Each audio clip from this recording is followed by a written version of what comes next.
হয়, হঠাৎ যোৱা নিশাৰ ভাগত আৰক্ষীয়ে এটা বৃহৎ অভিযান চলায় বাল্য বিবাহৰ বিৰুদ্ধে। আৰু বাল্য বিবাহৰ বিৰুদ্ধে বিলাসীপাৰা মহকুমাৰ এই বিলাসীপাৰা থানাৰ অন্তৰ্গত যোৱা নিশাৰ ভাগত আমি জানিব পৰা মতে 15জনৰ অধিক ব্যক্তিক বিলাসীপাৰা থানাত ইতিমধ্যে আটক কৰি লৈ আহিছে। আৰু আটকাধীন ব্যক্তিসকলে সকলোবিলাক বাল্য বিবাহৰ লগত জড়িত বুলি অভিযুক্ত ব্যক্তিসকলক আনিছে। গতিকে এনে ক্ষেত্ৰত বাল্য বিবাহ এতিয়াও যে সমাজত হয়, এয়া আমি প্ৰথমে নিন্দা আৰু গৰিহণা জনাইছোঁ।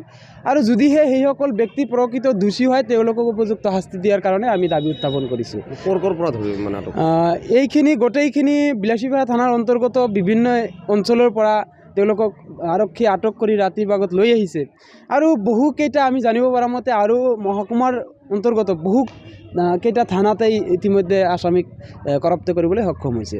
গতিকে তেনে ক্ষেত্ৰত যদিহে কোনোবা ব্যক্তিয়ে এই ক্ষেত্ৰত অভিযোগ যিহেতু আহিছে, কোনোবা ব্যক্তিয়ে বাল্য বিবাহৰ লগত জড়িত নথকা ব্যক্তি বুলিও আমি ইতিমধ্যে অৱগত হৈছোঁ।